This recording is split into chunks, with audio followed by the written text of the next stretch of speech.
How's the market? That's the question I always get, and I often answer it with local market stats. What's happening in the Philly suburbs, mainly Chester, Montgomery, and Delaware counties, where I do most of my business. But it's good to always keep an eye on the macro trends. So here's a report for the entire state of Pennsylvania in December of 2023, as published by the Pennsylvania Association of Realtors. This is a very reliable source. Let's see what's happening in the state of Pennsylvania. With the listings, how many homes were up for sale? There was a significant drop this past December relative to the previous December. So in 2022 December, we had 36,900 some homes for sale. And this past December, it was down to 29,000. That's a 21% reduction. So not enough homes for sale. Many sellers decided that they weren't going to list their homes for sale, and the market felt it, really. So clearly the sales were down as well. If there's just not enough homes to buy, buyers don't have enough options to buy. The sales were down, but not that significantly. So 9,600 was what the number was from last year. And this year the number was 8,900. But look how significantly lower they are relative to 2020 and 2021. We're at 14,800 homes, more or less, back in 2020. And this past December, we were only under 9,000. So clearly, this past month saw a lot fewer transactions.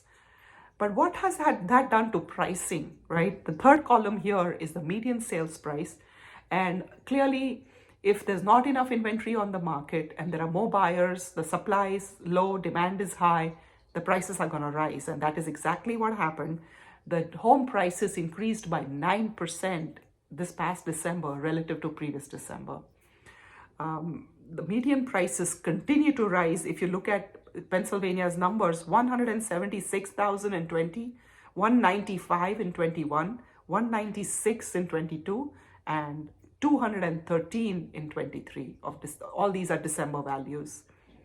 So prices continue to rise. So when you run into me at the grocery store or wherever and you ask me how's the market, I'm not quite sure what you're asking. Are there enough homes to buy if you're a buyer? Or if you want to be an investor, what kind of options do we have? Or if you're a seller, is it a good time to sell? Or what's the pricing doing? I mean, if you ask me specific questions, I'm able to answer them better because this is the market across the board. And the inventory levels are at 3 months. 3 months is very low inventory. Typically, a 6 months inventory is considered balanced inventory.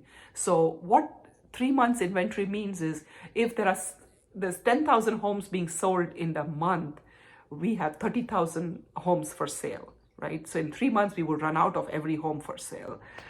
Typically, one likes to see 6 months worth of inventory to make it a fair market for both buyers and sellers. But in the past few months or years, we've been having a very strong seller's market. So what does it mean for the sellers who are waiting on the sidelines, who are wondering if they should sell or no? Call the realtors. Call us and we'll be able to tell you what your home is worth. You have tremendous equity in your homes right now. Don't postpone your plans and life change decisions because it's a very, very strong market. So you're going to get top dollar for your home. As for the buyers, you will need a little patience. You will need to adjust your expectations a little bit because the supply-demand situation is skewed entirely against you. Though the interest rates have fallen, so there's a silver lining there, and you should be able to reduce your monthly payments because of the lower interest rates.